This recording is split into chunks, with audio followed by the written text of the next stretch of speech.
Welcome everyone to the Town of Barrington Select Board meeting for Monday, June 9th. For those of you that would choose to, please stand and join me in the Pledge of Allegiance. I pledge allegiance to the flag of the United States of America and to the republic for which it stands, one nation, under God, indivisible, with liberty and justice for all.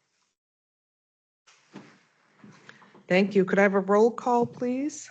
Simonko present. Capiello present. And Hardikoff present. We have a quorum. Up first public comment. For those of you who'd like to speak, please move to the podium, state your name and address, and you have 3 minutes, sir. My name is Shannon Lee Air, 334 Old Common Turnpike. I've paid receipts. Personally, I own land and a business. And then I served 6 years on this board, which I never get back. I know all the budget numbers and everything that goes on. I chose to move my restriction of the town, so I can really not go here. I ran a public school. My phone will stop ringing. And how do I go for a legal opinion? Disappointed. I do. Criteria, but the whole, I'm not down work or anything. Criteria, he does not meet any of it. But in a legal possession, how does he qualify as a public affairs director? If it ever gets challenged in court, will that come up? So how do I go about getting a legal opinion? Do I have 91A and 25 signatures on the position being created? So as you know, at a public meeting, you are not here to question the select board. You can certainly share your opinion, Mr. Air, but from there, I would suggest that you write to either ask@barrington.newhampshire.gov or send a direct email to Mr. MacGyver. 91A, or how do I go about it? Sure, you could certainly, yes, certainly. Any other public comments at this time? Anyone online who would like to speak? If you'd like to speak, please feel free to mouse over your screen and click on the little hand icon and you'll be recognized. Not seeing anything. And seeing as we don't have a hand raised, I will close public comment and we'll move to the next section of our agenda. Up before us is an invited guest from our Elected Leaders series. Would you like to introduce our guest, Connor? Yes, please. Coming up to the table now is Executive Councilor John Stephen, joined by John O'Neill. And so for those of you, as you know, we have, for the last couple of years, endeavored to invite the political leaders representing Barrington to come before the Select Board and the community, talk about issues of interest both to the elected leaders and to the community. In this instance, this is the first time since I've been town administrator that we've been joined by our executive counselor, so certainly appreciate you joining us tonight. When Executive Councilor Stephen and I first talked, we had an opportunity to talk about something that was coming before the Executive Council's agenda, a grant extension, which he was helpful with. But we also had an opportunity to talk about an issue which was fresh at the time, which was our request to the Department of Transportation to allow the town and the school to place reduced speed school zone signs on Route 9 and 125 in the vicinity of the middle school and the elementary school. And so that was a joint request made unanimously from this board and the school board. And after months of review and not much conversation, that request was denied. And so we haven't taken steps since then, but I'm hopeful that we can have some conversation about it tonight and figure out what next steps might be possible to ask the state to reconsider. In your packets and attached to the materials are our request letter and the denial letter, which cites the reasons for the denial, which seem reasonable, you know, the lack of pedestrian traffic and the distance of the school from the road. The challenge, I think, is there are a lot of examples throughout the state, even locally, neighboring communities, where the schools don't have pedestrian traffic, are far away from the road, and have reduced speed school zone signs. I've had opportunities to talk to the district engineer for DOT District 6, and he was kind of confused by the denial as well. It's a different department. So it seems like we ought to be able to get support for that. But that's just one of the issues. So Feel free to introduce yourself. You have to press the one button on the microphone, turn it green. Yep, there you go. Thank you, Connor. Absolutely. John Stephen, Executive Council for District 4. It's a pleasure to be here tonight.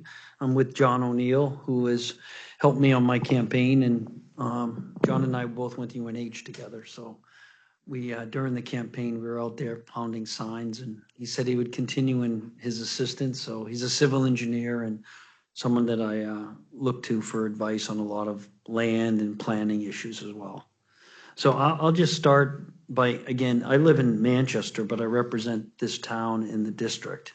And my background is in government is I started out as a prosecutor at the Hillsborough County Attorney's Office. And then I went to the Attorney General's office and I prosecuted homicide cases for 4.5 years. And then I became Deputy Commissioner for the Department of Safety. And then I became Commissioner for Health and Human Services. So I've been in state government, but that was a while ago. And I started my own business over the past several years and came back recently, ran for office. And I've been since January in my role as executive council. I've had about 3 items that affected the town of Barrington, which I was very much happy to support. And I feel that Connor, it's been great to have the connection with Connor, because if he sees something too, he would let me know. I want to make sure that I'm representing your town in the best interest I can. And I can address any questions about the council, but there's some items that, come up. Just to give you an idea of the process, I know a lot about contracts in state government, but any contract more than $10,000 of any state agency has to get the approval of 3 out of 5 counselors. We have a very unique system in New Hampshire, and it's based on a constitutional principle of really not feeling the central power is the way to go. And the King of England was starting to encroach upon some of the settlers here with some tree rights. Actually, the pine tree riots happened in Goffstown and Ware, and then they created this safety committee. And it ended up in our Constitution, and it's important, a check and balance on the governor's authority. And it's a really something that's unique, and it's something special, because New Hampshire, unlike any other state in the country, has this type of check and balance. Any other governor council out there, it's advisory only, anything like it. This isn't. So anytime there's an appointment to judicial appointment, boards, commissions, and agency heads, Department of Transportation included, have to go before and get the vote and consent of the council. And so, for example, I know in the paper, pardons too, Pamela Smart, that issue that came out, has to, if it goes to the council, has to have our approval. So there's a lot of authority that the council can weigh, but really I view my position as to make sure that government is efficient, to make sure it's working for the towns and the cities that I represent. And as I told my staff when I was a commissioner, I don't wear an R, D, or an I. As an elected official, yes, I'm a Republican, but I'm a public servant. My dad was a Democrat. He was a state senator from Manchester District. And the issue for me is more about, again, what is working for our community. So there's a few things I wanted to make sure you're aware of. I guess a process would be, it's important that you stay in touch with the state agencies and what they're offering for grants. Because every town, every meeting, I'll get 100+ contracts that will be delivered by the state police on a Friday, and the governor council meetings are on Wednesdays. So I only have a short amount of time to review the actual contracts. These are items that the governor has decided to put on the agenda. Many of them are grants that, like for example, DES, it could be PFAS, it could be water remediation in any town or district. There's money available for housing. There's Housing Champions Program, Department of Safety, emergency management grants, police departments all over the state get grant funded, help with equipment. And I'll look at, and I'll ask the department heads, have all of the towns in my district been notified? And they always say yes, that they send information to the town. DES has a number of environmental areas, and we just had a contract that came that I I approved and voted for a wetland conservation land sale here that we talked to Connor about. It was a very important sale because it helped preserve some of the water for the towns of Rochester and some of your residents as well. So it might not be that I find out about these issues until that Friday and I have to read. And so knowing when the Governor Council meetings are every other week on a Wednesday, the agenda of the Governor Council meeting is publicly available on that Friday. So you can go to New Hampshire Governor Council and you'll see the agenda and you might be able to identify something that impacts this town. And if you see something on there, I'll leave my cards for you all. Just know that, you can reach out to me at any time. My line is always available, always open. You can call my cell. I'll give you my card that has my cell phone as well. So we recently were into the town of Candy on a DOT issue, John and I, and it was a stop sign issue where they were having, at night, the stop sign wasn't well illuminated and there was some data and crashes that they were concerned about. And we met with the Department of Transportation after.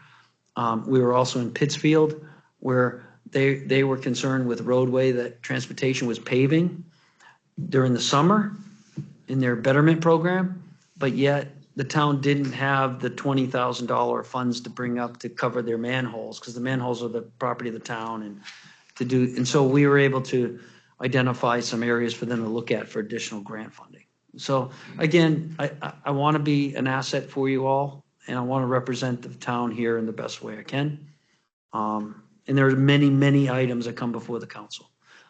So I'd be happy to answer any questions, but I have read the letter that you sent. I read the Department of Transportation's response. Probably have a few questions. John and I drove by the area. Familiar with Route 9 from my days at Department of Safety as well. I want to help out in any way I can, so. Great. Any questions before we talk more specifically about the reduced speed school zone signs? A lot of times it is grants or grant extensions. All of the grants that we enter, contracts with the state, those go before Government Council. Typically, they're pretty straightforward. In the past, some of the grants that we've needed the intervention of our counselor to help advocate at Government Council are sometimes extension of grant timelines, which is when I first connected with Counselor Stephen. But previously, you remember the community center grant. That was a grant program where originally the amount that they funded left Barrington and a couple of other communities out of that round of funding. And we were able to advocate through the governor's office and the council to unlock some additional funding, their leftover ARPA funds for that. So it's a pretty critical way for us to secure grant contracts through the state money that comes down. Any questions generally about Barrington? No, just as far as the issue at hand. Yes. I guess I'd like to maybe explore that a little here. Is there any data on either speeding violations, crash, anything in that area of Route 9 near that school that you have or you had access to? Yeah, it's a good question about the data. I don't know if the police chief's prepared to address any specific data. We could certainly pull the data together. If you are, just come up to the microphone. I can speak anecdotally. Yeah. Great. From an anecdotal standpoint, I can tell you that speeding is an issue right there. I can't give you specific numbers. I can't give you specific numbers off the top of my head. We do stop a lot of cars through there. I can tell you the average speed on 125 going by the elementary school is probably about 50 miles an hour. Coming by the middle school, average speed probably somewhere between 45 and 50 as well. Speed limit by the elementary school is 35. Speed limit by the middle school is 40.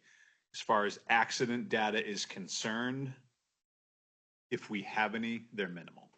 I know that's not what people want to hear, but we pulled data back 2 years ago, and we were 0 or 1, I believe, and that has not changed much. So from an accident standpoint, the data is not there. From a speeding standpoint, certainly there is a speeding concern through there. That's why 125 is still a corridor issue for highway safety grants, and we focus a lot of our attention out there.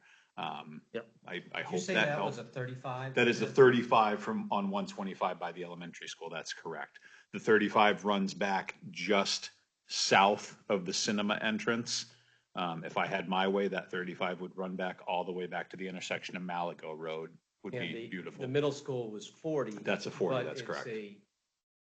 What is it, 1,000 feet that it changes from 30 to 40 in the east-west direction? In the eastbound direction from there to the 40, yeah, that's correct. The other direction, it just drops 5.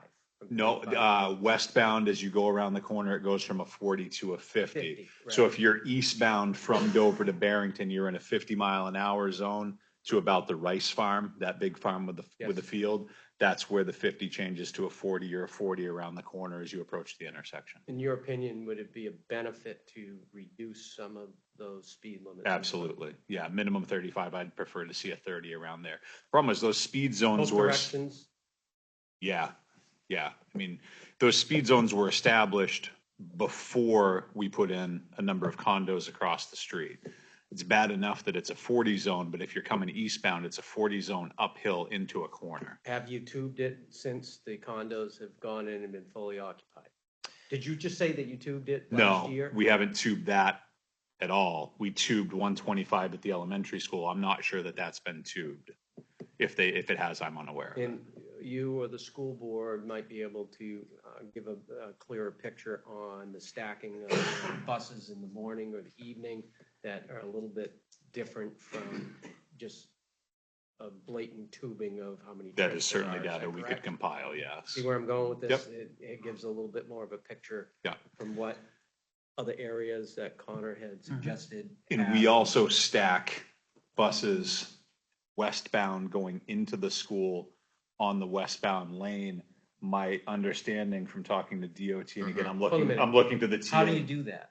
The drop-off people actually just stage on Route 9 pulled off the shoulder, which is going to come to a screeching halt here shortly because according to DOT last year, they're planning on putting guardrails in there. Okay. So now we've got a 40 with guardrails with cars stacking back onto Route 9.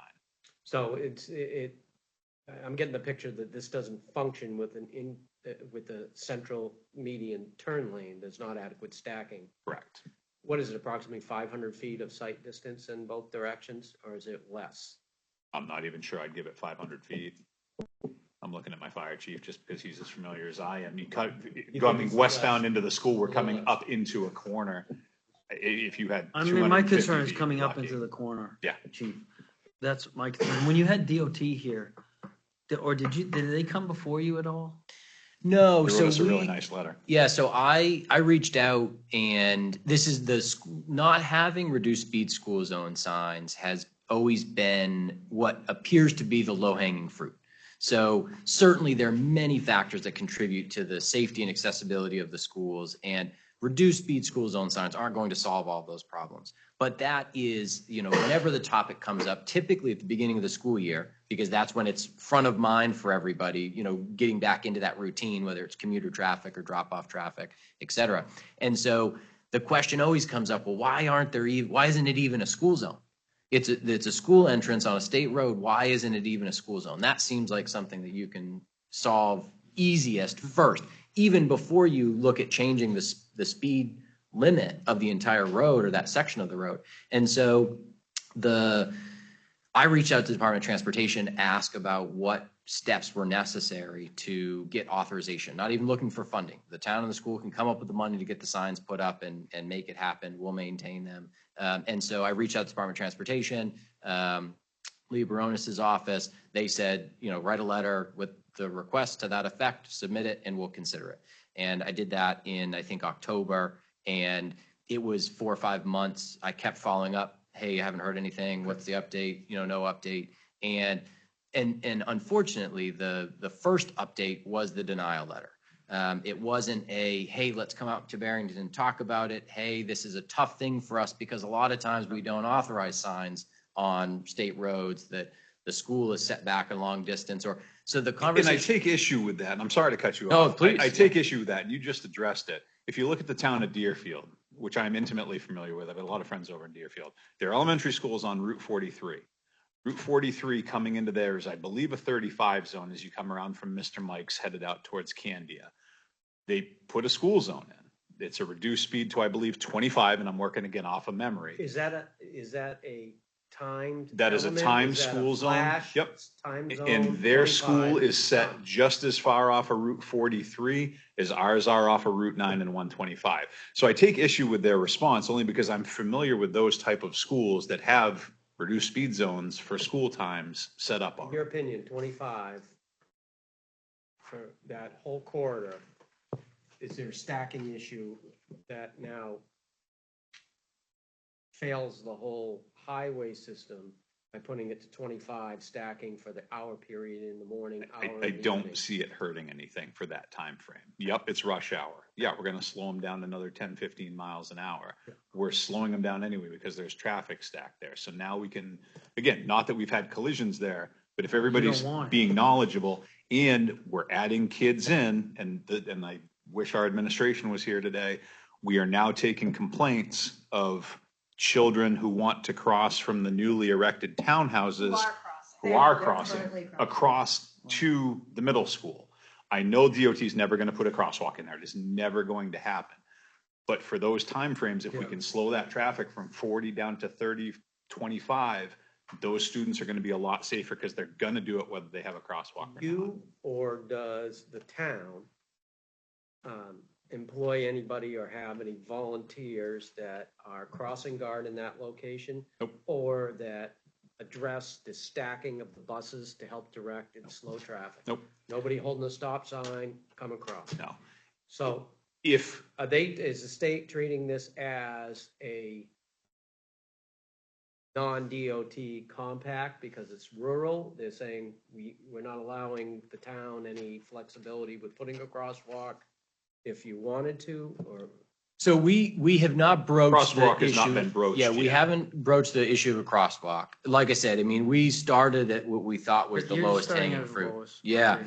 And so, the town, we've been fortunate to participate in a number of road safety audits with the Department of Transportation. Yeah. Oh, not at these locations, but throughout town. Okay. But one of the things that I think the reduced speed school zone in the conversation of intersections and the road safety audits, the traffic separation as it approaches, somebody trying to get in and out, the driveways to the school in this example, the slower that traffic is going, the more opportunities those cars have to get out onto the road in between the traffic separation. The benefit of both of these locations, there's already a signalized intersection at the 9 and 125 intersection, not very far from either one of the driveways. Right. So from an overall perspective, that signalized intersection is going to manage the traffic stacking in all directions on 125 and 9. And so what I think we're trying to do at the driveway entrances to the two schools is have some localized attention paid to the fact that there are schools here, there are buses, there are kids, etc. Technical question, is the majority of the traffic, I take it, flowing eastbound to the middle school? for school drop off in the morning, your main flow is eastbound. For pickup, your main school flow is eastbound, but at that point in the day, your main traffic flow is westbound So you're telling me that it's a difficult situation in the evening? to begin with, yes. Yeah. And the superintendent has joined us virtually. She has her hand up, Deanna Ray. You can unmute yourself. We ought to be able to hear you. She's on virtual. Oh, okay. Hi, everyone. It's Deanna, Superintendent. I just wanted to answer any questions or clarify. I heard somebody mention they wished administration were present, so I just wanted you to know I was here. Absolutely. I think, we certainly see the stacking and the backup at the start of school. That's not the only time, when we have events, when we have field trips, anytime there's parent participation or involvement, it becomes extremely dangerous on 125. And again, with the condos across the street from the middle school, I've had multiple parent phone calls expressing concern that they are, watching students trying to cross at that point, as well as families trying to, you kind of have to hit the gas and go, or you're not getting out to try to make a left-hand turn mostly, but also, going right-hand out of the middle school. So certainly as the construction has increased and more homes are popping up on those routes, it is becoming more dangerous and congested. So we would love to see a solution for sure. Yeah, so I think, thank you, Deanna. I Thank think you. from my standpoint, this is not acceptable for the Department of Transportation to send a letter and not even come out and talk to the chief, not to talk to the school officials. Commissioner Bill Cass is someone I've had great experience with, I respect, and I believe that if he heard this, he would want to make sure that his staff came out here and met with you all. I don't know what the solution will be, but I'm going to urge that he contact you, Connor, and set up a time where he can come and meet with his staff to actually meet with you and the school officials. Because, I mean, my concern would be, obviously, you're all concerned, the parents. I have 2 young girls. I mean, at the end of the day, I don't want anyone to get hurt. And the most important thing is safety. And, the chief does make a great point. They're out there every day. I can't imagine that we can't work out some solution here that would protect the safety of these children. Great. And the bus drivers and everyone else, because I came up today with Johnny, and as soon as we started to drive into that blind area at the middle school, clearly, if you're going at a good clip at 45 miles an hour or 40, there's not a lot of time to stop, and there could be, someone coming out, having to come out speed to get out into the intersection, and this is not what New Hampshire is all about with schools. Deerfield, that's a great example. So I want you to be able to share that with the commissioner. If he's able to get here, I will let you know, Connor. I'm going to talk to him tomorrow. Right. And I'll send him a note and tell him that we had this discussion. The school actually went out of their way in the past 6 months to actually ensure that the sign that anyone would see would indicate that there was a school right there if you were turning, if you were coming to a sports event. So I think that the school has done what they can do in order to improve the safety. They've changed the time of when they'll release the walkers to ensure that most of the traffic has left the school property first. So again, they've employed the methodology that they can to keep the students safe. We've got to do something else. What's the state's probably objective now to make sure that safety is paramount. So I know that Commissioner Cass will be able to listen. I can't assure what he'll do, but I'm going to urge him to meet with you all, and I will stay in touch. That's great. And if I can make it, I'll make it. But I think he needs to hear from, the police chief and the school officials. Definitely. Any other questions, John, do you have? I think it's a clear picture here. Yeah, excellent. And I think, like I said, I mean, as you heard in the conversation, there are other problems we'd like to solve in the area around 9 and 125, especially around the schools. And we hoped to be working on those now, go with the low-hanging fruit, get the signs up. We have something. We're demonstrating to the community that the safety around our schools is important. It's a school zone. It should be a school zone by default. You would think. I didn't realize that it was so challenging to name a road at the driveway entrance of a school zone. But there are other, to include crossings or flashing lights. We have a flashing light at the elementary school entrance, but not the middle school entrance. That was the first thing that I thought of. Mm-hmm. Why isn't there a flashing light there? And it's interesting, and I'm not a traffic expert. We rely heavily, as I know you do also, maybe not as much yourself as an engineer, but we rely heavily on experts to help advise us, right? And so Brian Scott, the district engineer for District 6, he's a tremendous asset to the town of Barrington. And what he explained about the flashing lights is he said, there's a lot of data that supports that those are less effective than a lot of things in terms of driver attention and having the intended effect from a driver behavior standpoint. And so he said, I actually wouldn't support a flashing light at the middle school, but signs are no brainer. He brought up an even more local example than Deerfield, Madbury 155, the school over there. It's set back. You can't even see it from the road, and it's a school zone. And so there are plenty of examples, and I understand we regulate things in the town, and there are things that were approved years ago. The rules are different now. We're trying to battle back. I understand that perspective of you can't just say, hey, here's an example of that. Why can't I do it too? But I think we have a pretty strong argument and just like to have the conversation. Yep. So I appreciate your support. I'm sure that's going to happen. That's great. Very much appreciate it. Go ahead, Maura. quickly? Thank you. Thank you. Thanks so much. This is, Oh, here, one this second. is the School board chair. School board Had a chair. couple of things to share. I was going to share that Meharmet Elementary School on 155, and not only does it have a sign announcing the school zone, it flashes when it reduces the speed going past the school. At 155? Yes, in Madbury. So the adjoining town has something that they're telling us we can't have. And again, it's a very similarly built school off a state road, set back. You're talking about the speed limit 20 when sign is flashing. Yes. Period. Yeah, the that's speed something drops when the sign is flashing. And many, many years ago, there used to actually be on Route 9 just a flashing light that would tell you that you were approaching the school and it was, arrival or dismissal time. And then at some point, the state took it away. So this is I've been on the board for too many years. It's been a perennial problem. And, every day I'm just thankful that we don't have accidents there. But now I'm very, very nervous about those children trying to cross Route 9. Now, we offer transportation. We're not telling them they have to walk. But, they're middle schoolers. And if you've been exposed to any of them, they have their own minds and aren't always the most sensible. So, I'm just fearful that something. How many condos or families live across the street there? Just in case I'm asked. How many condos or how many Well, families? families. We can probably get that for you because we do track that, but off the top of my head. Deanna, do you happen to know? Give me 1 second to look at my doc and I'll know in about 30 seconds. We are keeping track of all our that's new an important construction, point. but.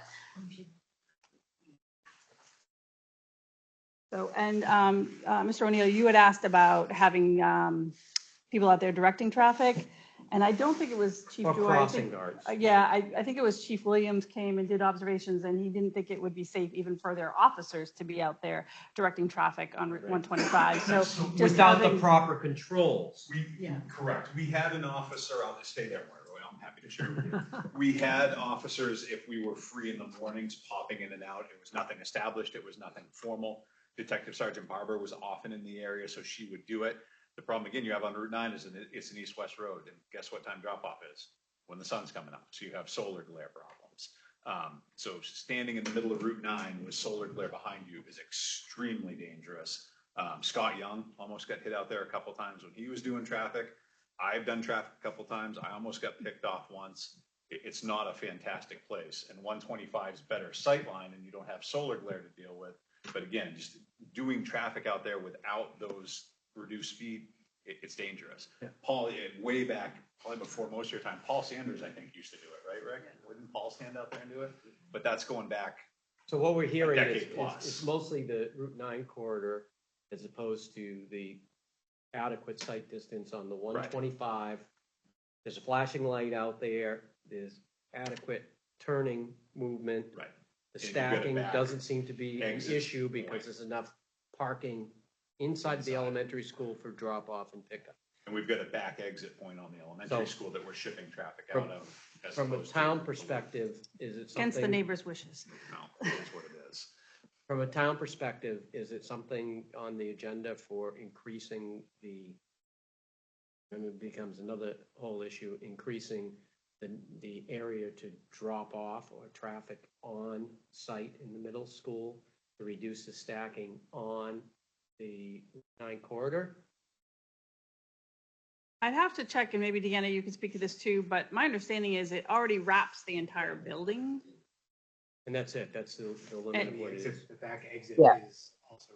So- And then the other exit from the So school it's is not even a also- matter of people waiting there, it's all inclusive, so it is overfilled, it is in failure, and it's failing out onto Route 9. Correct. And the secondary exit out of the middle school is also. Yeah, we rerouted the drop off and pickup a couple of years ago when the congestion was just getting too much to handle on both 9 and 125.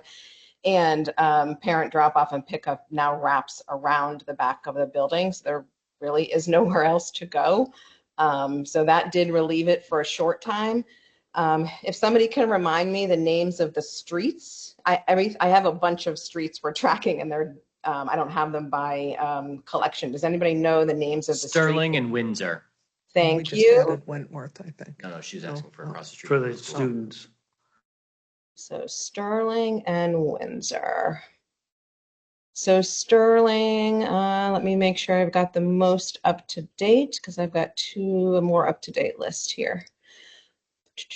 So Sterling only has one family living there, but Windsor has 5. So we have 6 families. I don't know the count of students, but 6 families. I know a couple of them have more than one child. So those 2 developments, there's 43 units, 43 apartment, they're rental units, so 6 families. Yep. And that's the one across the street in the middle school. Yeah, Are those 6 middle school families or 6 families across all district, or all grades? that's middle school.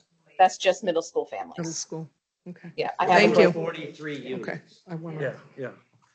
Okay. the number's much higher I for think the we're total. good. Thank you. Any other information that you might need from the school or from the town? Thank you very much for listening to that request. Thank you. Very appreciated. Thank you, John and John. Very appreciated. Thank you so much. Thanks for Hope we can coming work out. together. Yeah, we'll talk to you Yes, soon. thank okay? you. Thanks. Very appreciated. Oh, thank you very much. I appreciate it. Thank you. Thank you for your time. Yes. Next up for our invited guests, our school board liaison report, please. Dun, dun, dun. Yes, I've been volunteering. Oh, wow. What a treat. I mean, we have a quorum of the school board here. I know. How terrific. And we only found out about this last week, so, so thank you for having us. You know, the school year is winding down. Next week, we have our 8th grade celebration at the middle school that will have the ice cream truck as usual. So we can celebrate our 8th graders going on. Miss Neal attended all 3 of our high school's graduations, the trifecta. So, you know, we continue to meet with the communities where we send our high school students to hear about what we can do better, what we're doing well in. You know, when we most recently met with Dover, they were singing the praises of our foreign language program at the middle school. Sorry, Garth, it is still not Latin, but our students are very well prepared when they get to Dover High and are able to successfully take Spanish 2, so allows them to go on and possibly take AP Spanish and things like that. Am I missing anything? Oh, last day of school is a half day on June 18th. 8th graders will finish on June 17th. They're welcome to come on the 18th, but after they've celebrated their departure from us, it's unlikely that they will attend. We saw a number of high school graduates from the 3 schools were Barringtonites, so that was an exciting thing to see. Oh, the senior walk is the. And tomorrow is our senior walk, where our graduates come back and visit the schools, and it's really nice to see them in all their glorious colors of their robes. Excellent. So, and I know that the teachers really enjoy seeing their former students, and it's inspirational for the younger kids to see what's their future looking at. So it's always a nice opportunity. I think we only started it probably 7, 8 years ago. So it's a nice tradition that's been going. Fun. Well, thank you. Anything else? All right, I'm out. Got it. Thank you very Thank you much. so much. Thank you for being here. Thank you for coming. I Look forward to following up with. look forward to making progress. Optimistic. Thank you. Next up is a public hearing for the issuance of a building permit on Holiday Lake Shore Drive, a private road for a Rebecca Collins, map 261, lot 33. There is a recommendation on this that the planning board has reviewed the application and is in agreement on the proposed project. Questions, comments, concerns from the board before I invite the public to comment? If there's anyone online that would like to comment, please mouse over your screen, click on the hand icon, you'll be recognized. Is there anyone in-house that would like to speak for or against this before we move to a vote? Seeing as not, I will close that portion of the public hearing and I will ask for a motion. I'll make a motion that we approve the applicant because they meet the Category 3 requirement of the Class 6 and private road building plan Okay, could we modify that for the issuance of a building permit? for the issuance of a building permit. Thank you. Do I have a second? My second is modified. And thank you. And roll call, please. Samaco, aye. Happy LOI. And Hardikoff, aye. The motion carries. Next up, we're going to open public hearing for the issuance of a building permit on McDaniel Shore Drive, a private road for Mark Rizzo and Vanessa Haley Rizzo, map 124, lot 3.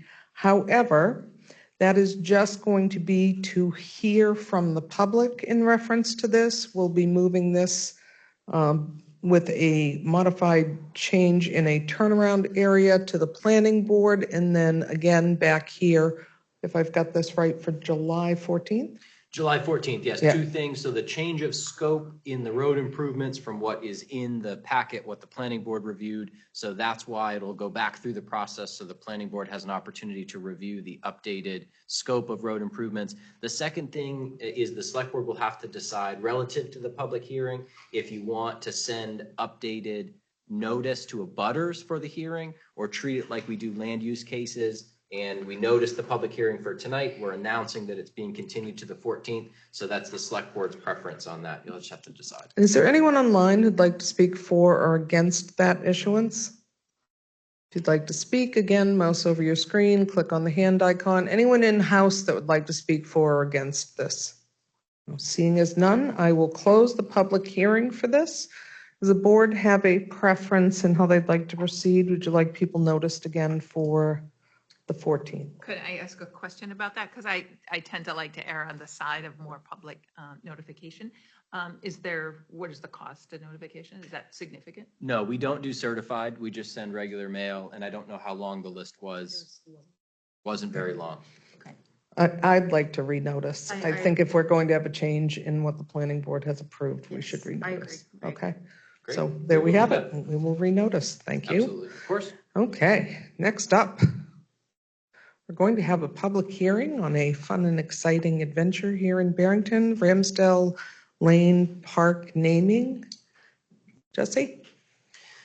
So I'm going to open this up. If you're online and you'd like to speak for or against this, again, mouse over your screen. So we'll We'll hear before from we- Jesse and then yeah, open yeah, in-house. Great idea. Excellent.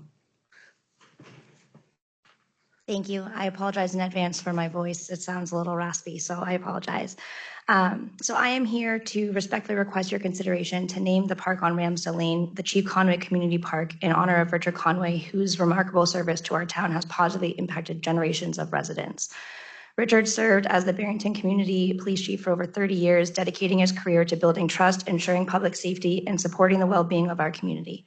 Upon retiring early from his law enforcement career, he continued his service to Barrington by taking on the role of the before and after school site supervisor with the Parks and Recreation Department, a transition that speaks volumes about his passion for supporting our youth and strengthening community connections. Naming this park in his honor would serve as a living memorial in a meaningful public acknowledgement of his decades of dedication. It also allows the community to celebrate his and express appreciation for Richard's contributions while he is still actively engaged and can witness the lasting impact of his work. We believe that naming the park Chief Conway Community Park is a fitting and heartfelt tribute to a man who has given so much to Barrington, both in uniform and beyond. With that being said, we respectfully request the Select Board support and approvals of this proposal. And that's it. And so in support of this decision-making process for the select board, included in the town administrator report are some naming policies from throughout the area, some specific to recreation, some more in a general sense. The town of Barrington doesn't currently have a naming policy, but this may be something that we work on and develop, setting some thresholds for that process, maybe to include a focus on what criteria may make somebody eligible for naming rights. Maybe we want to exclude the ability for somebody to buy naming rights, that it be something that's a legacy, somebody's contribution to the community, et cetera. These policies, some of them also contemplate the idea of living memorial naming and memorial naming. And so there's some good examples there to help guide the decision making. And so this is obviously a park in town that we've hoped to name for a long time. And I think the stars really aligned with thinking about how we could approach the naming of that and recognizing the contributions of a very a strong contribution to the community over many decades that's touched a lot of people, families and otherwise. Questions, comments, concerns before I open it up for public? No. Okay. Is there anyone in-house who'd like to speak for or against this proposal? Okay, seeing as not, I'd take a motion. I move that we grant the request to name the Ramsdale Lane Park Chief Conway Community Park. And I'll second that. And a roll call, please. Samako, I.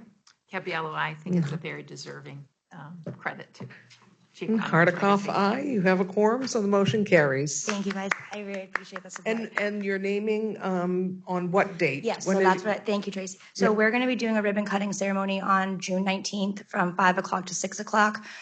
We have a ribbon. He's going to be cutting the ribbon for us. We have a bunch of, I have pictures from him dating way back, and I've cut them out, and we're going to have hundreds of mini chiefs running around the park with their little face cut out. So we have some really fun activities planned. So yeah, so the 19th from 5 o'clock to 6 o'clock. Very good. Thank you. Thank you. I aired at the beginning of the meeting, I need a motion to approve your consent agenda. There is nothing to be added to it? That's just a motion to approve the agenda. Yeah. There aren't any changes, so we can keep going. We can stay Okay, you're the fine. course. We'll do it before that's Yeah, fine. We can just Sure. approve the consent agenda when it comes up in the agenda, but there weren't any changes, so it worked out just fine. Very good. Up next for our invited guests would be the Barrington Public Library with their construction update and ribbon cutting invitation. Please join us. You'll click on the button so you glow green if you're not already. Green, yep. Thank you. Susan Gaudiello, I'm the chair of the Library Trustee Board and happy to be with you. The construction of the library has really proceeded flawlessly, I have to say. No huge problems. A couple of delays, which I'll tell you about, but the other thing is, I think you've been hearing all along, on time and on budget, and that remains true. I've never been through one of these kinds of construction projects before. I know you folks were not that long ago with the town hall. I haven't really checked with Connor to find out, should I be looking for, some bomb to go off at the last minute, but so far things are going really, really well. They have started the installation of the solar project, and right now the focus is on the roof mount, and there'll be some tree work done, and then installation of the ground mount panels as well. Tomorrow we're having Phil's Tree Service Seacoast, which has been used both at the library and around town before, coming to remove some of the really large pine trees. The effort was to look at, if something came down, where would the damage be worse? And quite honestly, they're lovely pine trees, but we just didn't want to take that chance, and we had the funds available in project budget to have some of those removed. So the external grounds of the library, if you drive in and just take a look, we have a fabulous group of volunteers led by Lydia Cupp, one of the library trustees, who applied for and was accepted to the UNH Master Gardeners Program. And she needed a project as part of that program. And so, of course, she proposed the library, which I couldn't have been happier about, because it was lovely to be able to just say, it's your baby, you rock it. And they've done a fabulous job. The delays that we've had really don't relate to the construction at all. It relates to shelving and furniture that we ordered. And we ordered these things months ago thinking all would be well, but then we've gotten notified from the vendors that things are not terribly late, but in the case of shelving, even a week late. The building movers have done a fabulous job. There are now hundreds and hundreds of boxes filled with books in the new library waiting to get on shelves. Of course, you need the shelves there to make that. I'm sure it will all come to pass in the time frame that we've allocated. I know months ago, I thought would be moving in and opening the doors by the end of June. That, I guess I didn't account for the hundreds of books that need to get on shelves. But that's all really going well. We'll be fine. The timetable at this point, we're doing something that's called a soft opening starting on July 7.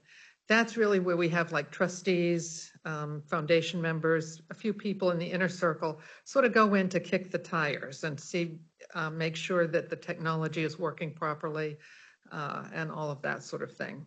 The IT is really the last part of this project that is going to be completed the end of June at this point. So we'll really have a week to make sure everything is working properly. The ribbon cutting we've planned for Thursday, July 10 at 1 o'clock in the afternoon. And I have already invited Tracy to come and say a few words on behalf of the select board. And there'll be a few others of us, but the entire town is invited. We have so much more parking than we did at the other building, but that still remains that there's about 60 parking spaces. So it'll be a short ceremony and really a welcoming into the new library. And we'll have folks there to give tours and help people check it out. And then the really big event we're planning is a family day on July 12th, that Saturday. And that's really going to include refreshments, games for kids. It's really oriented to, not that anybody is welcome at any time at any of these events, but basically the real focus on that is the families of all ages. We do in this library have, well, someone once in looking at the library said they thought the children's section is bigger than the whole current library. But it has space for kids to really play around and not be kicked out of a meeting room every time there's a meeting. There's a separate area for teens. We have 2 study rooms that will be able to be used by really anyone who, whether it's for interviews, for study, for small meetings, that sort of thing. Trustees are currently working on the meeting room policies. The other thing that we have done with this library is really try to assure that we can carry out a promise that we have made to the town. And that is that our program room will be available to use by townspeople after hours. And we've had the library constructed to accommodate that, both in terms of security and accessibility. So we're really optimistic and really hopeful that that's going to be a service that I know many townspeople, many groups in town have wanted to have a place to meet and have just felt that that was just something that was very difficult to either for other groups to accommodate or involved a lot of cost. So we're really trying to make that available for the community. The summer reading program is a little delayed this summer because of the move to the library, but I believe it officially is getting underway on July 14th. That's the Monday after we open. I mentioned the couple of things that have come late, and I mentioned shelving is one of them. I think that's only about a week late in arriving. However, the company explains that it takes them about a week to get it all assembled. We are purchasing from the same company that we purchased shelving for the old library. So they are coming to dismantle and then reassemble that shelving in the new library. Finally, we did order some furniture for the library. I think it's going to be fun and really, I think people will enjoy the library. We're certainly taking old furniture with us as well, so it will look familiar. But the new library, apparently the fabric that was chosen is, I guess I'll say, back ordered. And so now the rest of the furniture isn't going to arrive until August. But the library will be fully usable and I think it will look great. And I really am optimistic the town's going to be excited when they get a chance to see this. So I wanted again to issue that personal invitation to all the select board members and to really all the townspeople, whoever is listening in or might check this out later. There was an announcement of these dates that was sent in an every door mailer in May, but not everybody, even people I know who said, oh, when is it opening? I said, did you get that card? I might have. So obviously there'll be reminders on social media as well. Excellent. Happy to answer any questions you might have. Tell us about the new logo. Oh, gosh, the sign's been up, so I forgot about it. The trustees heard from both staff and trustees themselves felt it was good to have a new look for this new library, something bright. And we were very fortunate all along. We've been very fortunate to have a local artist, Diane St. Jean, who has years of experience as a graphic artist. And she volunteered to work with the committee and they came up with that new logo. So you see the sign and it has spaces for lettering and I thought the lettering would go up immediately, but I was informed we didn't get enough letters to basically say much of anything. So we're waiting for more letters and then they'll start to use that. And close inspection, it's books, the logo. It is, yes. As I drove by, I was like, oh, well, that's really beautiful. And then I got closer and closer and thought, oh, it's books. So really neat. Yeah, without being really books in your face. It looks like a little flower and the colors. And the theme of the decor inside the library is really nature, really reflecting the rural nature of our town as well. Excellent. This is such a positive update. This is great. Things are generally on time. Yeah. As I said, the construction is definitely all on time. It's really just, and the movers were absolutely fabulous. And a number of the contractors that we've been using that have been a direct contract through the town have basically offered discount pricing. Excellent. Which has been very helpful as well. Excellent. So. Well, wonderful. We're looking forward to seeing the finished product. Yeah, it's going to be great. Thank you very much. Thank you. Thank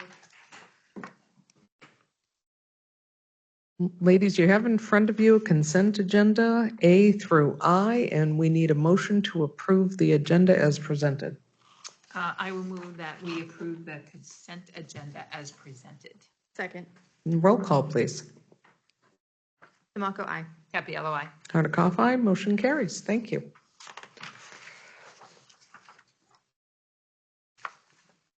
Moving over to our appointments, we have a library trustee alternate, Deborah Dady, and a potential vote should someone, we're not reviewing this tonight, we're actually moving to a vote on it, correct? So yes, the library trustee alternate, this is the second review for that. And then for the forest fire warden, this is a recommendation for an appointment to the state. And so we're bringing it for a vote to push forward the recommendation so that we can have continuity in fire warden upon Chief Walker's retirement. Okay. So would anyone like to make it? Well, I'll make a motion. Motion to approve Deborah Dady's application through 2026 for the position as a library trustee alternate. Do I have a second? Second. And roll call, please. Demaco, aye. Capello, aye. Hardikoff, aye. Motion carries. And then before you is the forest fire warden. And I would make a motion to appoint interim chief John Janelle to be Barrington's forest fire warden. Recommend the appointment. Oh, I would recommend the appointment of, not a vote. Well, no, the select board doesn't have the appointing authority. Oh. The state fire marshal's office does. Very good. Do I have a second?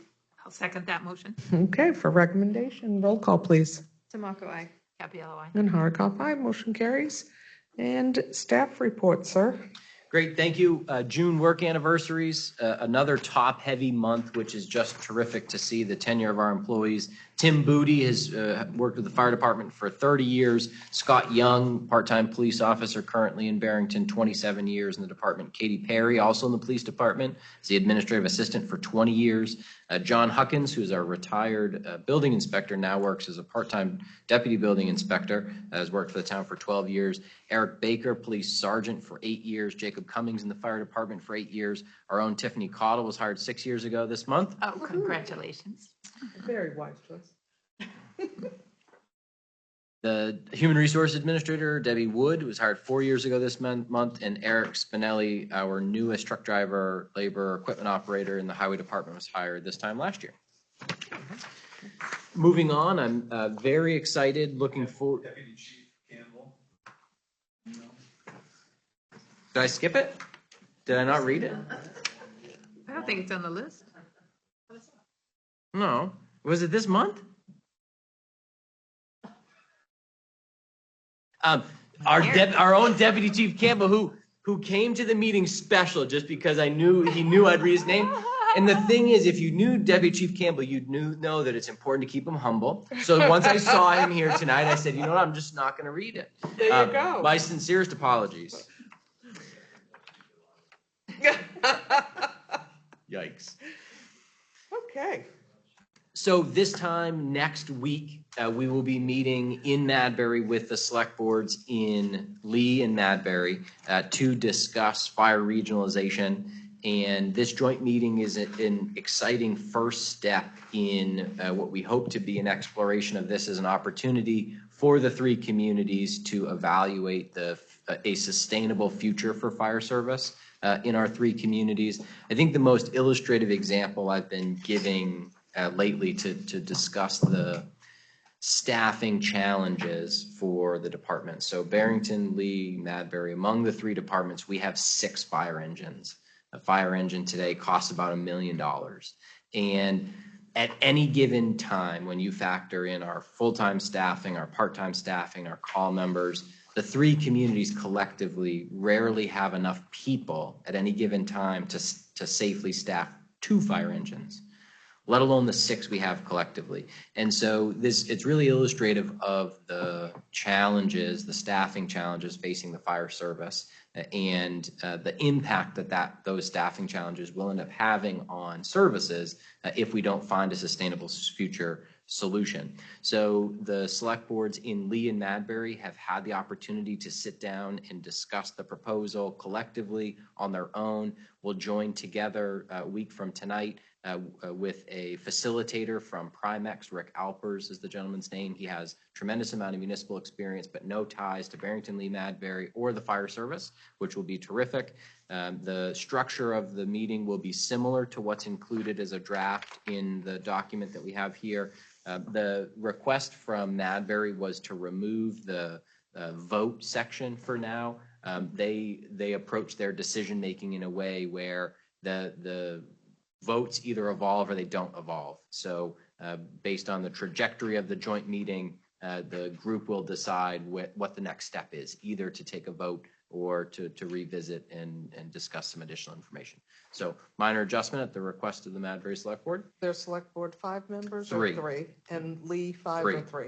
So we're the one. Okay, very good. So I'll be meeting with the police or the fire chiefs in Lee and Madbury and the town administrator in Lee and the select board chair in Madbury, I think tomorrow night to do a prep for the meeting, make sure everybody's ready for what to expect. We obviously want to keep things on track. There's going to be a lot of people around the table, so we want to keep things moving.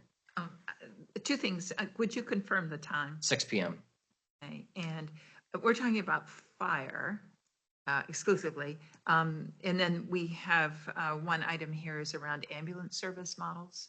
Yes. So let's talk a little bit about that, how this overlaps with. Yeah, there's a lot of overlap. So generally in the fire service, all firefighters in communities, certainly in our region, are dual certified firefighters, and they have some level of emergency medical training certification. And the biggest difference is whether a community provides the ambulance service transport as part of their provision of fire service, or if there's an outside agency. So Barrington, Lee and Madbury, is the only department that provides ambulance service transport. So we have our ambulances, we transport. The towns of Lee and Madbury contract for ambulance transport services with McGregor, which is a nonprofit based in Durham. And so that model, similar to the model of the fire service, has evolved over the years to the point where both Madbury and Lee are paying McGregor Ambulance Service an annual budget to provide that service. McGregor recovers any revenue that they can through the service, but it's a net loss. Ambulance service, you don't make money. And so the communities of Lee and Madbury pay for that service. So that difference is kind of one of the biggest differences between the 3 departments, among the 3 departments in how we approach our provision of service. Conceptually, at this point, the way we've approached that difference is thinking that if we end up in a situation where we have one fire district which covers all 3 communities, there would be a collection of staff who would all be dual certified, and they would be on scheduling rotation among the 3 stations, kind of in a standard configuration.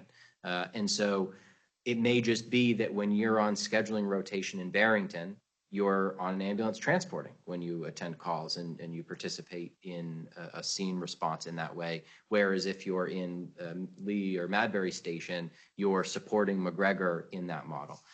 That isn't the only way to do it, and it could be something that evolves and we join in conversations with McGregor and find other innovative solutions to do that. And so the provision for ambulance service and EMS is very much attached at the hip to the provision of fire service.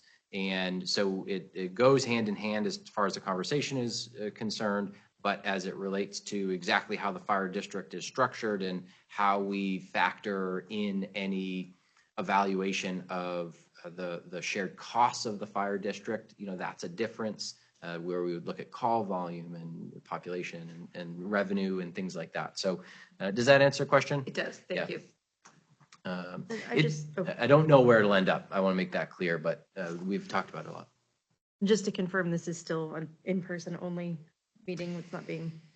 Yes. I've asked, and I hope to clarify tomorrow night, I've asked if they have the technology in their training room to record the meeting. Okay. And I will broach the subject of making it available for virtual participation. But I think the prioritizing, it's not really a neutral location, but prioritizing a location, in the smallest of the three communities was a priority, for the setting the stage. So that we had to make that concession. Where are we meeting?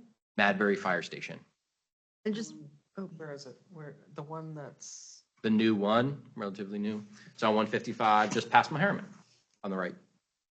the one thing that I just kind of want to throw out there that is important that I don't know that a lot of residents of Barrington realize is, well, we do have a different structure for our ambulance service, and I just want this to be considered on our end in that meeting is there's likely a very significant difference in pass-through costs to the residents of the towns when you look at what it may cost them for a Barrington ambulance transport versus if it's contracted with McGregor.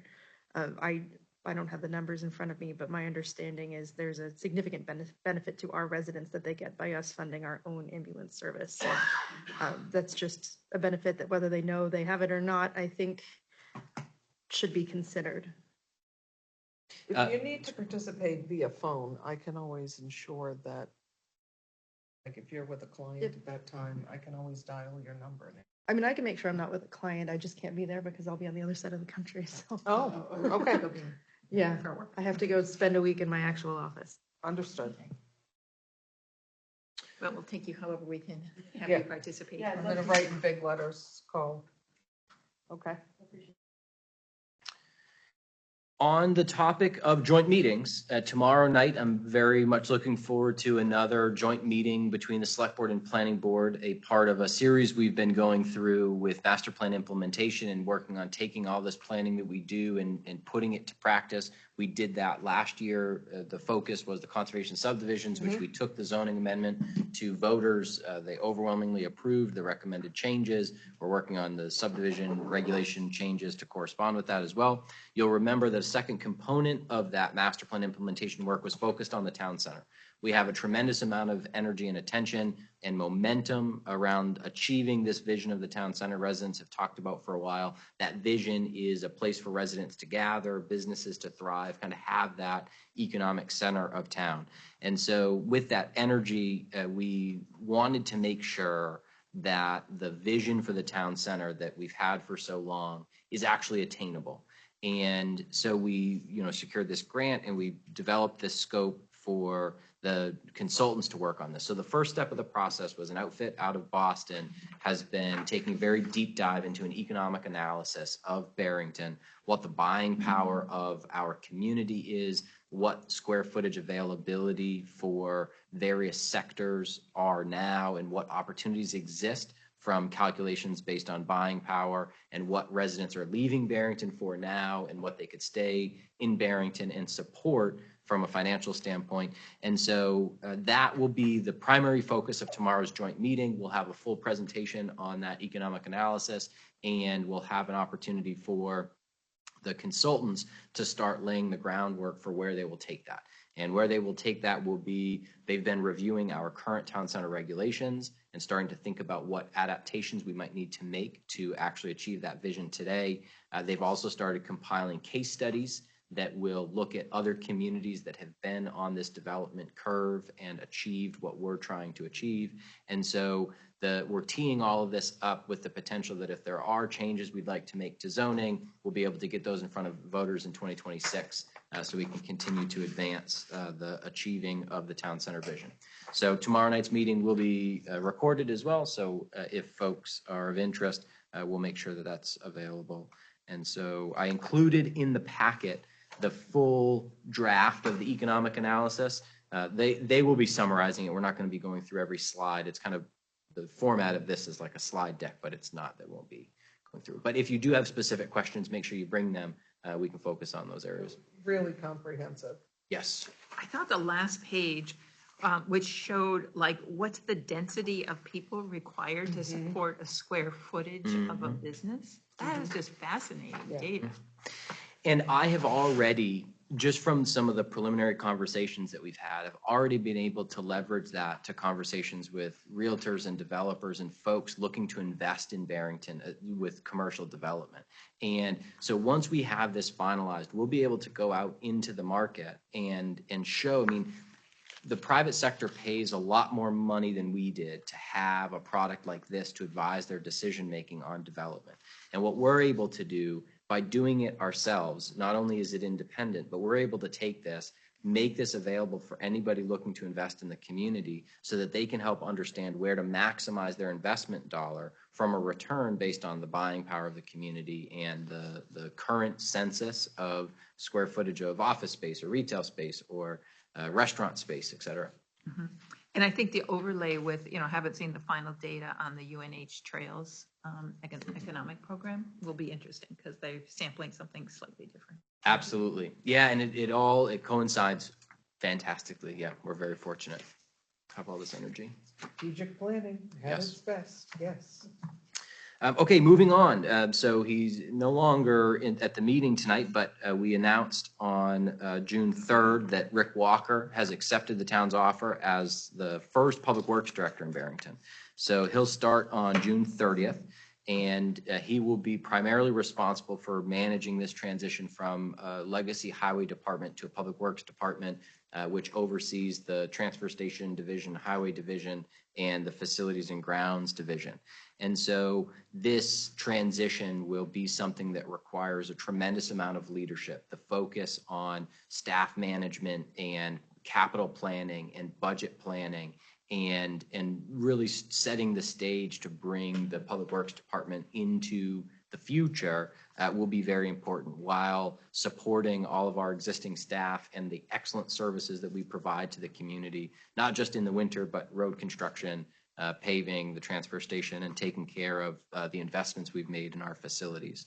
And so Rick's not only knowledge of Barrington, but also knowledge of what it takes to do the good work of the public sector in Barrington and prioritize what's essential for the community will be very helpful as we make this transition and move into the future. So that update following the advertisement of that position.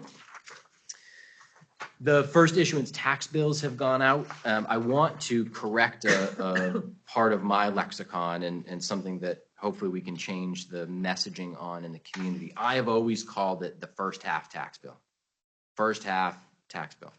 And we learned in this issuance that that is really a bad nomenclature because it's not half of the tax bill. It is the first issuance bill is basically exactly what your December bill was. It's taking last year's rate and dividing it in half and multiplying it by your assessment. Now, if you've had a change in assessment because of an addition or something like that, then it won't be exactly like your December bill. But it's the upcoming December bill which factors in any additional tax burden based on approvals at town meeting or changes in revenue or other changes in value. So in this instance, and because we talked about this tremendously, the change in this year's December bill will be disproportionately high because of the approvals at town meeting. It'll be just under 40 cents of an increase for the town rate. It'll be about a $1.60 increase for the school portion of the rate. And so starting to, and I need to remind myself of this, but starting to talk about his first issuance bill and second issuance bill, better way to approach that.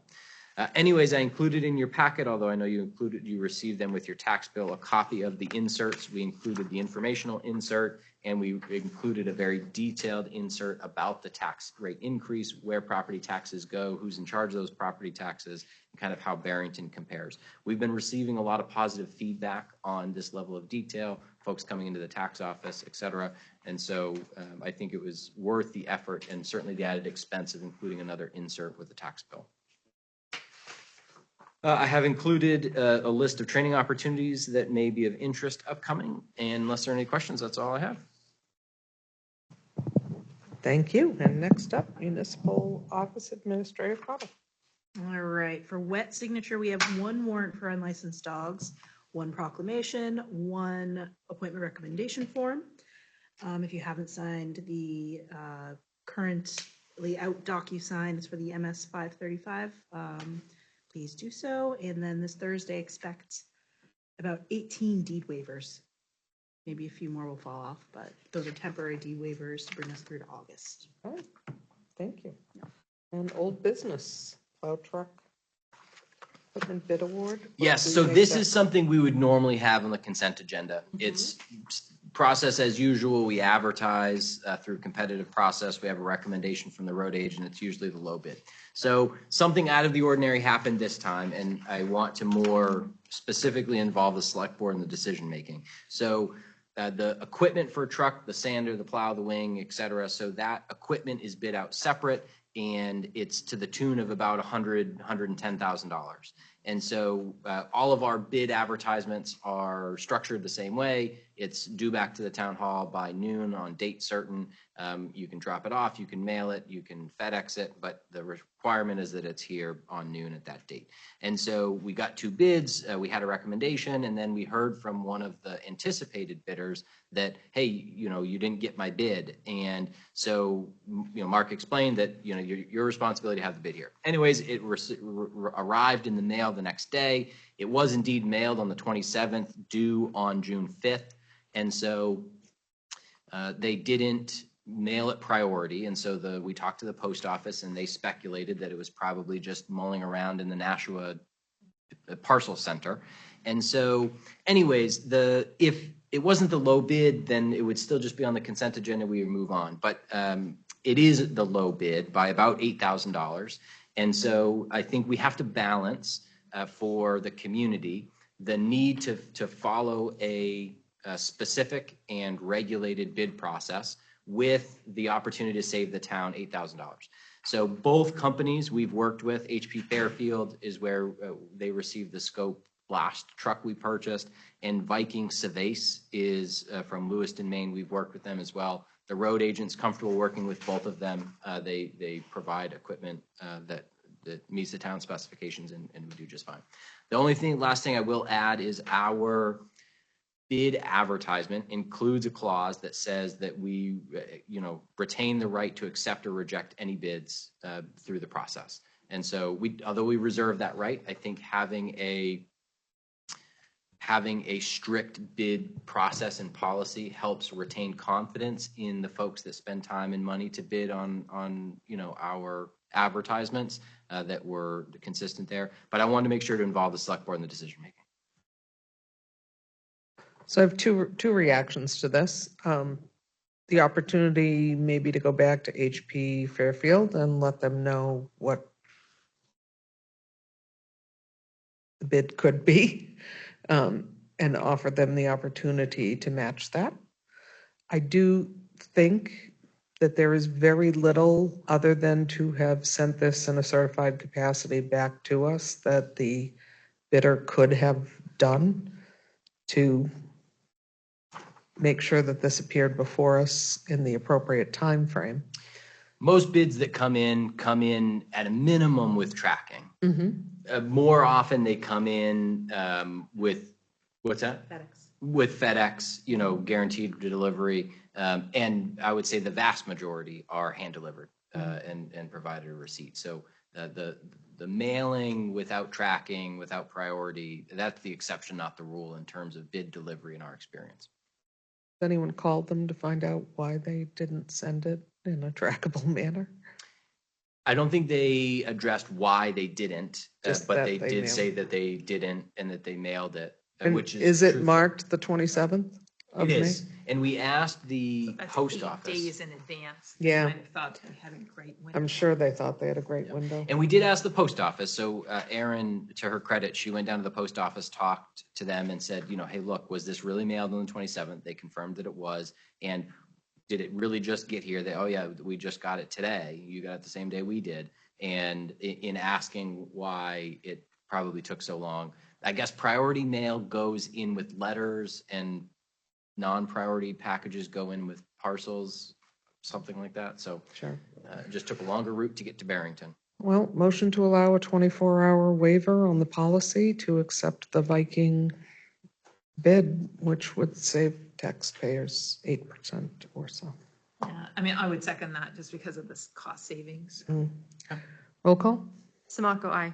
Happy LOI. And Hardikoff, aye. Motion carries. Great, thank you. And the road agent did reach out to HP Fairfield and let them know that the select board would be considering a bid that came in late. I mean, they were understanding, they didn't love it, but Sure. they were understanding. I mean, they bid on all the time. So thank you for your help in making that decision. All right, new business. Ambulance 2 replacement. So we've talked about this before. The recommendation that we were mulling over back in October was doing a rebuilt ambulance that has kind of a refurbished box, but a new cabin chassis. And so through a lot of additional review, that is the recommended approach. So what we've learned in this process so far is that this industry is different than buying a new piece of equipment. Most of these pieces of equipment are they engage customers once the product is done and it's on the lot and they just sell it. Sure. And so it isn't conducive to a typical bid process. And so what I'm asking you all to consider tonight is to waive the bid policy for the replacement of ambulance 2 in place of, at the next meeting, probably, we'll get an update on the Wednesday when packets are prepared, but we might have an additional update on that Monday if inventory changes. We'll bring you at least an attempt at least 3 quotes for the pricing of ambulance replacements. There are 3 outfits that do this, so we have a sampling of competition, and with the hope that the select board will identify one of those quotes to move forward with, and we can, buy the ambulance and get it on delivery to Barrington. Okay. Any questions, comments, or concerns? No? So due to the nature of a remounting of the ambulance versus a newer unit, $200,000 savings. I would make a motion to waive the purchasing policy to allow quotes for a remounted ambulance instead of a sealed bid process that would have taken place with a brand new one due to availability and competitive timelines for ambulances. I find that our fire department is incredibly creative in saving the town money, so second. Okay, roll call, And I would please. second it too, because Yeah. it's a $200,000 savings. Yeah. Roll call vote? Samaco, aye. Happy LOI. Hardikoff, aye. Motion carries. Thank you. Great, look for that at the July 14th meeting. Yes, and next up before you is a proclamation for National Parks and Recreation Month. Whereas Parks and Recreation is an integral part of the communities throughout the state and country, including Barrington, and whereas our Recreation Department was further established as a Parks and Recreation Department in 2024, and whereas Parks and Recreation promotes health and wellness, improving the physical and mental health of people who utilize parks and programs, and whereas Parks and Recreation promotes time spent in nature, which positively impacts mental health by increasing cognitive performance and well-being, and whereas Parks and Recreation encourages physical activity by providing space and programming for popular sports, hiking trails, community gatherings, and many other activities designated to promote active lifestyles, and whereas Parks and Recreation programming and educational activities such as out-of-school time programming, youth sports, and environmental education are critical to childhood development, And whereas Parks and Recreation increases a community's economic prosperity through increased property values, expansion of the local tax base, increased tourism, the attraction and retention of businesses, crime reduction, as well as increasing community resilience. And whereas our parks and natural recreation areas ensure the ecological beauty of our community and provide a space for children and adults to connect with nature and recreate outdoors. Recreate outdoors. And whereas the year 2025 marks the 40th Annual Parks and Recreation Month as designated by the U.S. House of Representatives, now therefore, we, the Barrington, New Hampshire Select Board, together with our residents in recognition of the benefits derived from parks and recreation resources, do hereby designate the month of July 2025 as Parks and Recreation Month. That was a mouthful. Okay, report outs, please. Alexandra? Yes, so the zoning board met in May and granted 2 variances on setbacks, one for a temporary carport and one for a house expansion. And then there has been a trailing case regarding the mixed-use development on Beauty Hill, which has been tabled at the request of the applicant, and there will be an updated application at some point with updated data. Okay. So planning board addressed the class 6 and private road applications that were on the agenda for this evening. The Flower Drive application has been withdrawn. And the planning board is going to spend an upcoming meeting discussing right-of-ways through properties and on streets and an area that has created some questions from residents. Okay. Report out on our Conservation Commission. The last meeting, they reviewed an application for building on Flower Drive that has now become a bit of a moot point and will not be proceeding at this current juncture. And there was review of our natural wildlife in the town of Barrington, strong discussion about our turtles. So our message to the residents and people traveling through Barrington: we've got a lot of water, and that means we have a lot of turtles. Please slow down. If you see anything in the roadway, pay attention during breeding season. The turtles are dropping their eggs all over the place right now, and we've lost far too many of them. That is our message. And up next, the next public comment. If there's anyone online who wishes to speak, please mouse over your screen, click your hand icon, and you'll be recognized. Seeing as there's no one, I'll move to in-house. Is there anyone who'd like to speak during public comment? Seeing as there is no one, I will close public comment. Do we have a need for a non-public for any reason? No. And then I will take a motion for adjournment. I move that we adjourn this meeting. Second. And roll call, please. Demaco, aye. Capiello, aye. Hardikoff, aye. Great job, everyone, in an hour and a half.